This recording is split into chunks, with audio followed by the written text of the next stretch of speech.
जय श्री राम आप सभी को। मेरा नाम अजिज्ञा और मैं स्वागत करता हूं अपने YouTube चैनल अजिज्ञा ऑन टॉप पे। तो वैसे तो ये मेरा पहला वीडियो है और मैं आज बात करने वाला हूं देश के सबसे बड़े संत यानी कि प्रेमानंद महाराज के बारे में। तो I am talking about Premanand Maharaj. तो चलिए शुरू करते हैं बिना किसी रुकावट के। जय श्री राम। आप लोगों को पता ही है, नहीं है तो मैं बता दे रहा हूं कि हम सबके फेवरेट यानी कि प्रेमानंद महाराज जी अपने बातों से आज के युवा को सुधारने की काम करते हैं और ये वृंदावन में रहते हैं और रात के 2:30 बजे उनकी पद यात्रा निकलती है, जो कि लाखों की संख्या में लोग अपनी नींद को त्याग के रोड पे खड़े रहते हैं उनको देखने के लिए।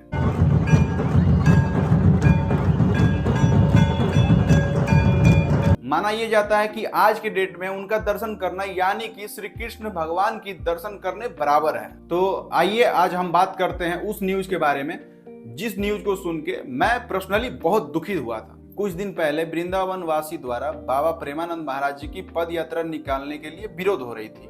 विरोध में एक महिला क्या बोलती है, एक बार आप खुद इस वीडियो से सुनिए। 1-1.5 साल से यही देख रही हूँ कि महाराज जी का दिन पर दिन ये सब बढ़ता जा रहा है। रंगोली बनाना, ढोल नगाड़े निकलने और विद मोर भी नाच रहे हैं और ये इनका 2:30 बजे निकलते हैं, बट 11:30 बजे से शुरू हो जाता है। और किसी को अगर 12 बजे या 11 बजे आना हो तो ये घुसने नहीं देते हैं। इनका मोटी मोटी रस्सियां लग जाती हैं और साथ में प्रशासन चलता है। और तो और इनसे ये भी नहीं होता तो इनकी दिवाली बनती है। ये बड़े बड़े इनके ना अनार बम पटाखे चलते हैं। कल को किसी बुजुर्ग को या बच्चा को डर के बैठ जाए, अटैक आ जाए किसी को, तो कौन जिम्मेदारी लेगा? क्या यह महिला जो विरोध कर रही है ये सही है या गलत, आप हमें कमेंट बॉक्स में बताइएगा वीडियो के लास्ट में। इन लोगों की वजह से महाराज जी ने अपना पद यात्रा बंद कर दिया कुछ दिनों के लिए, क्योंकि वो किसी को भी कष्ट देना नहीं जानते हैं और वो ना किसी को कष्ट पहुंचाना चाहते हैं, इसलिए अपने यात्रा को उन्होंने बंद कर दिया कुछ दिनों के लिए। और मेरा यह मानना था कि सोसाइटी के लोग बाबा से मिलते हैं, बैठते हैं, अपनी बातों को रखते हैं तो बाबा वैसे ही मान जाते हैं, विरोध करने की कोई भी जरूरत नहीं थी। लेकिन नहीं, सोसाइटी के लोगों को क्या था कि बाबा को नीचा दिखाना है, जो कि उनसे ये हुआ नहीं। तो इन लोगों की वजह से बाबा ने अपनी यात्रा कुछ दिनों के लिए बंद कर दिया। यात्रा जिस मार्ग से निकलती थी वहां एकदम से सुनसान पड़ गई, लेकिन फिर भी वहां कुछ लोग इस आस में खड़े रहते थे कि बाबा आएंगे और उनका दर्शन हो जाएगा, लेकिन वहां बाबा आते नहीं हैं। हमारा यह मानना है कि महाराज जी के यात्रा से वहां के कुछ लोगों के घर चलते थे, जैसे कि ई रिक्शा वाले, ऑटो वाले, फूल माला वाले, रेस्टोरेंट वाले, होटल वाले, इन लोगों को अच्छा एक इनकम था। लेकिन क्या कह सकते हैं, जहां 100 लोग अच्छे रहते हैं वहां 4 लोग बुरे भी होते हैं और ये लोग कहीं और के नहीं, हमारे ही समाज के होते हैं, जो उनको समझाना बहुत ही मुश्किल भरी काम होती। महाराज जी का यात्रा बंद होने से वृंदावन वासी बहुत ही नाराज थे।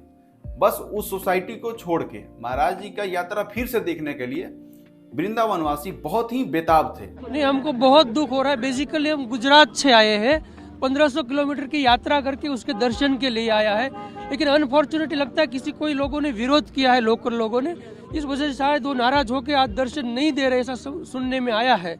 अगर आज दर्शन कार से भी निकल के दे दे तो हमारी जो यात्रा है 1500 किलोमीटर की यहाँ दर्शन करने के लिए वो हमारी सफल हो जाए। और सब लोग यहाँ पे खड़े हैं दर्शन के लिए, सब लोग निराश है, कब से सब इंतजार कर रहे हैं, शायद 12-1 बजे से इंतजार कर रहे हैं, लेकिन वो सबको आशा है कि वो आएंगे, दर्शन देंगे और हम भी चाहते हैं कि आज आ जाए, दर्शन दे दे। और एक दिन उस सोसाइटी का मालिक आते हैं प्रेमानंद महाराज जी से मिलने और कहते हैं कि हमारे सोसाइटी के लोगों से बहुत ही बड़ी गलती हो गई है, कृपया करके महाराज जी आप उन्हें माफ कीजिए और यात्रा को फिर से निकालिए। धन्यवाद धन्यवाद। मर्जी, आप एनआरआई सोसाइटी है ना, अब वहाँ के प्रेसिडेंट हैं। नहीं, हमारा तो कोई विरोधी नहीं है।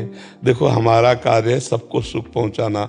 हमको सुनने को मिला वहाँ किसी को दुख पहुंचा, हमने रास्ते बदल दिया। यूट्यूबर जो होते हैं, इन्होंने अपना फेमस होने के लिए उनको कह के आप ये बोल दो, उन लोगों ने, ब्रजवासी तो आपको पता ही है कैसे। हाँ, बोले वाले तुरंत ही वो कह दिया उसके सामने, उनको भी पश्चाताप हो रहा है। हाँ, नहीं, यहाँ आपकी आज्ञा हुई तो आना चाह रहे नहीं, बिल्कुल आए, हम हृदय से स्वागत के नाते मैं यहाँ माफी मांगने आया हूँ ब्रजवासी होने के नाते। हमारी प्रार्थना उन लोगों से भी कह दीजिए, हम आपका कभी अहित नहीं कर सकते, हम सबका सुख देने। उनसे रोज बात होती है, वो ये खुद ही पछता रहे हैं वो लोग, क्या ये गलत हो गया और वो हिम्मत नहीं जुटा पा रहे थे। नहीं, कभी वो एक बार उनको अपने साथ जरूर लेके आइए, हम स्वागत करते हैं, हम बैर विरोध कभी भी किसी का नहीं कर सकते। आप आनंदित रहो ना। उसके अगले दिन कुछ वृंदावन वासी महाराज जी को मनाने के लिए आते हैं और कहते हैं कि महाराज जी आप यात्रा को निकालिए, हम आपके साथ हैं। महाराज जी हंसते हुए बोलते हैं कि आपकी इजाजत हो तो हम बहुत कुछ कर सकते हैं। और सबने महाराज जी को धन्यवाद किया कि आप इस यात्रा को निकालिए, हम सब आपके साथ हैं। बिल्कुल प्रेम है गो बाबा, बकिया मत मोड़ो। नहीं, आपका आना ही काफी, हम कल से शुरू करते हैं। कल ठीक 2 बजे अपने गेट से निकल पड़ेंगे। बस यही विनती है महाराज जी, पद यात्रा या रात्रिकालीन की पहली तरह शुरुआत कल सुबह से, कल 2 बजे से। ब्रज में तो संत राधे राधे होगी। बिल्कुल बिल्कुल, कल से। इसलिए ही कहते हैं कि आप कुछ भी बोलने से पहले 100 बार सोच लें कि आप क्या बोल रहे हैं और किस व्यक्ति के बारे में आप बोल रहे हैं। आप उस व्यक्ति के बारे में बोल रहे हैं जो आज के सभी युवा को मार्गदर्शन दिखाने का काम करते हैं। आप उन व्यक्ति को रोकने का काम करते हैं। ये वीडियो आपके मुंह पे तमाचा है।